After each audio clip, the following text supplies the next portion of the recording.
everyone. Welcome to our 16th coaching Gupshup with Smita and Kiwa. How are you doing, Smita? Wonderful, Kiwa.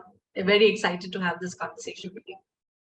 Yes, same here. And I think before we get into the conversation, for our viewers who are new to this space, we'd like to also let you know that we've covered a lot of different topics related to coaching. We've spoken about listening, about biases, relationships, intuition, a huge long list for you.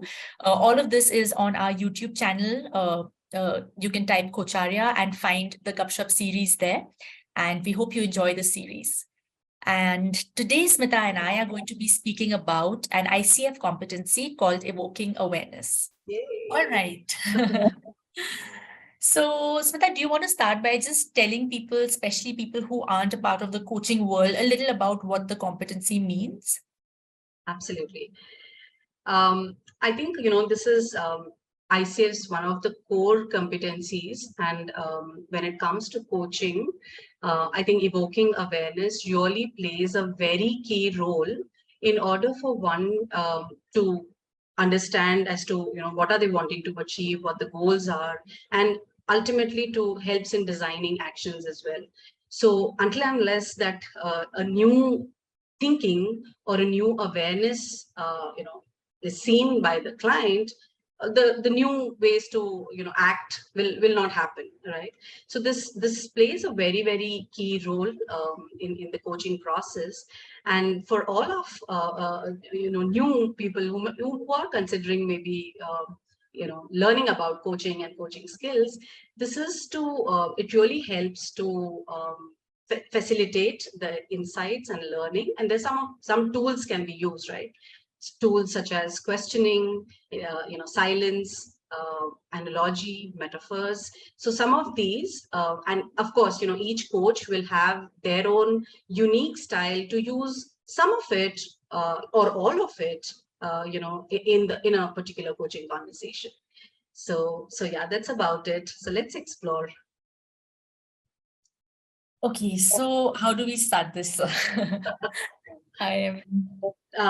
Maybe we can start with questioning, right? Like, and maybe we can talk to say that we as coaches, we master in this art of asking questions. And how does that help in evoking awareness? And I'm just thinking about the Gupshup that we did last week, where the topic was partnering. And we stressed on how the entire process of coaching is all about partnership. Usually people think that a coach would come and, tell us something, guide us, on in some direction. Whereas coaching is literally about, like you said, asking powerful questions that helps one to deepen their understanding. So I'm just trying to think, like in a normal work situation, let's say within a team, within a manager or a team member relationship as well.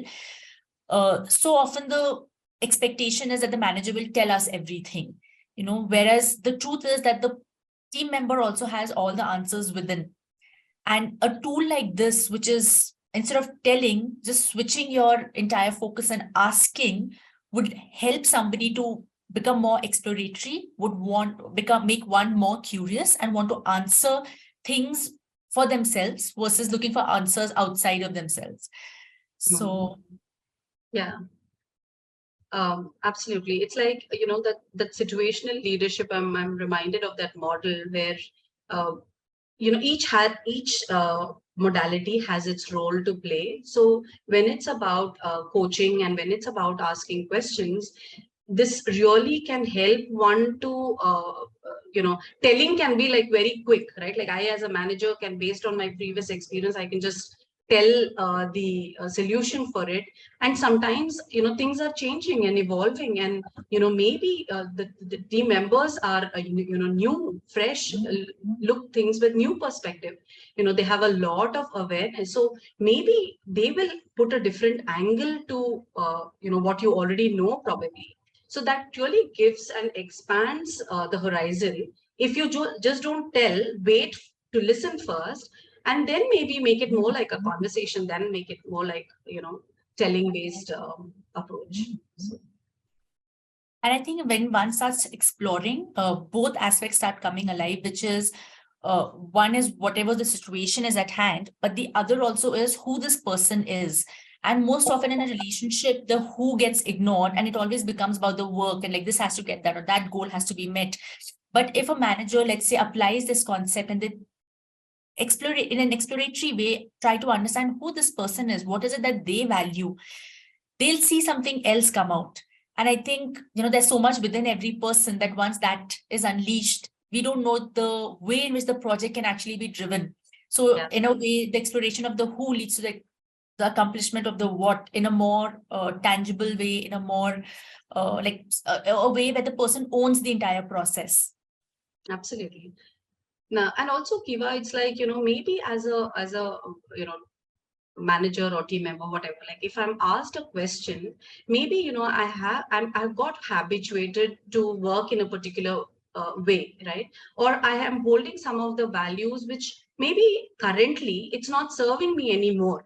And with that question, I relook at some of the my old ways of thinking, or my old ways of holding on to things which maybe right now it's not serving the current situation.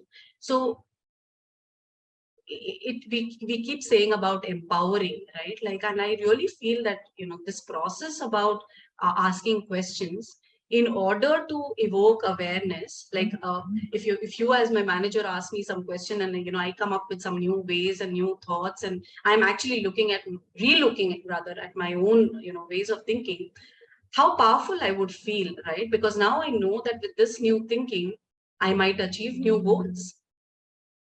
Absolutely. I beginning to feel empowered as you share that. Oh yeah, there's so much within every person. In a way, it becomes like a reflective space. It's not just about completing a task, but about also looking within. Yeah. I So think go ahead. I was just thinking through what we shared right now, it becomes really evident why evoking awareness is such an important competency. Like you said, it's really about helping one to find, solutions within and feel that empowerment and know that you actually have all of it within you. And I'm trying to think in what other ways can this be leveraged uh, within any relationship, let's say work, outside, instead of telling, just giving that space where a person can find answers themselves. Definitely. I think it's applicable to every relationship, not just coaching relationship. Of course, like, there are times like we were talking about situational leadership. So at times, team members are new, and, at that, when they join, they would need some hand holding, they would need mentoring, right? Like we can't expect somebody new, and if we say in our space or in any industry, right? Like it's like, you can't have all the answers as soon as you join the company, but once known, can we, as things evolve, can we keep shifting those modalities? I think that is the beauty of that. I'm just looking at the other word here in the definition, which is about silence, and I'm just wondering if we can bring in our exploration as to saying that how does silence evoke awareness? I think in a coaching session, I could think of various examples where we sometimes feel the urge to jump to the next thing. Let's say, somebody says, I don't know the answer to something. Sometimes we have that urge to then quickly come up with another question or reframe it in a different way. But in that moment, that I don't know means a lot, right? Even as a person says it. So instead of jumping right away, just giving that pause for the person to also absorb what that I don't know really means. And in my experience, what I've usually seen is that when you pause, that I don't know after, maybe a few seconds turns into, but I've been thinking, or I don't know why I said that. It turns into something more. And I'm just trying to think in what other ways can this benefit people in other situations. And it again comes back to the same thing that when that pause comes in for a minute, that action stops and the brain just in that moment tries to think of what has been shared and what new thoughts are arising because of that. So I think, yeah, like maybe in a manager relationship as well, outside of a coaching session, many a times a team member might think that I do need an answer to this. And the manager might feel that pressure that because the person doesn't know, I need to jump and I need to answer now. Whereas I think a little bit of pausing can help both to reset, reevaluate where they stand with respect to the conversation, and then maybe think of next steps from there. Yeah. It's like, we say it like an awkward silence, right? Like it takes some time to become comfortable with that silence.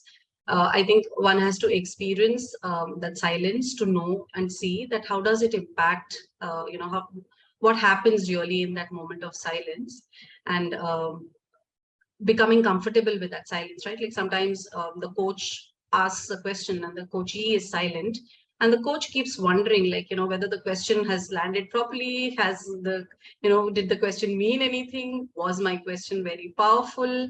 All those questions start coming up in the head. Whereas I think the coach in that moment can be a little observant to say that, what kind of a non-verbal cue the coachee is maybe expressing. Maybe they're looking at one particular direction and really deep diving into the question, or maybe something else came up, or just being observant with in that moment of silence. I think that is really powerful, and for the client, I feel like having experienced that space being given by my coach has allowed me to, as a client, to uh, relook at my own thoughts, right? Like some of the thoughts which I have not paid attention to before, and observe even my sensations in the body, like where is it, as soon as I heard the question, where exactly in the body I'm able to feel that, as to what's showing up, and what's that telling to me. So it's not just about that some awareness can come only when the conversation is on, but when you sit in that silence, you may become aware of some of these things which tend to get ignored while you are in that hurry burry, right? Like just wanting to achieve something, and you it's been very fast in the conversation. I think that silence really allows you to uh, look at things or become aware of things which you haven't been before. I just suddenly remembered this awkward moment once, right at the start, that I'd had during a session where the first time when a client said, "Oh, I asked, so what has been a learning that you've had through the session so far?" And the client the client said, "Oh, actually, there hasn't really been any new learning." And there was a moment of awkward silence, and then like you said, I wanted to jump to the next question, but I was actually stuck. And then the client said that the learning was there somewhere within me. It just got surfaced, because earlier it was within and I myself wasn't aware of it, but in that moment, like when you said awkward silence, I got reminded of that. Yeah. So I think it's just about time, right? Like as you practice, you start becoming comfortable, and then when you start seeing the power of it, you start using more of it to say that correct. it's working for the client. Yeah. In fact, like there's one of my peer coaches who I usually coach with once a week. I've observed that he uses this very beautifully. So even like when I close one answer, as a coach, when he picks up the next one, it's not immediate. And this is Mm, a practice for all of the sessions. So it's not like it's a long pause, but mm, it's like the coach is also taking in that information that has been shared, summarizing it maybe for themselves and then jumping to the next. So it kind of like, it could be like a 2 to 3 second silence, but I think it helps in a way to also feel like the coach has heard me out, as a client, and is then reflecting and moving forward versus just jumping to, one after another. yeah. Yeah. So the third tool I think is around metaphors. That is one that I enjoy, because I think the moment a metaphor kind of comes up in a session, let's say, client says, "I feel like an empty room," or "feel like a hard rock," that you found that key to something more. Yeah. Yeah, absolutely. I think metaphors really opens up, it's more expressive than, like, maybe somebody who's not able to articulate more in words, and they can really express through metaphors. So recently in one of my coaching conversation, the client was feeling very frustrated, and he said that, it looks to me like I'm in a room with all doors closed. And the question was, so the doors are closed, do you see any windows? And then he says that, yeah, I can see multiple windows. And now that you say about the windows, I am feeling empowered to say that, I have made a choice to keep those windows closed too. And that really, he was still, then the client was actually holding and not opening much. But with this metaphor of the windows in the room, the client really opened up to say that, this is the one window is the love pouring in for me from my wife. And then the other is, I have a beautiful team. Though he's very unsatisfied with the boss, but the team members are. So he started, really naming those windows, and then it really helped to reframe the way that the client was, looking at the situation. So That's a I very powerful example. And also really nice question that you asked, Smita, around, okay, the doors are closed, but then are there any windows? So it's like evoking that awareness that, oh, there is actually more, like, but the windows are closed and I have closed the windows or something. So Yeah, absolutely. I think metaphors is really powerful. There was one more example where the client said that, I'm feeling like quite burdened, and literally, through the body language, showed an expression like something on the back, and then explored saying that, it looks like I'm carrying a sack full of rocks. Um, and then it started opening up to say that, if I'm just wondering if that was not a video call or something, and I would have missed this expression of feeling heaviness on the back, that exploration would have got missed, right? So normally I really feel that when we want to explore and have a coaching conversation, having a one-on-one or a video call is much more effective. certainly. Also, as you were sharing this, I got reminded of how just one's body language, the tone, the energy that you sense play such a huge role in evoking that understanding in a client. Like if you hadn't observed that, maybe you would not have been able to actually ask what's happening, and then. Yeah, wonderful.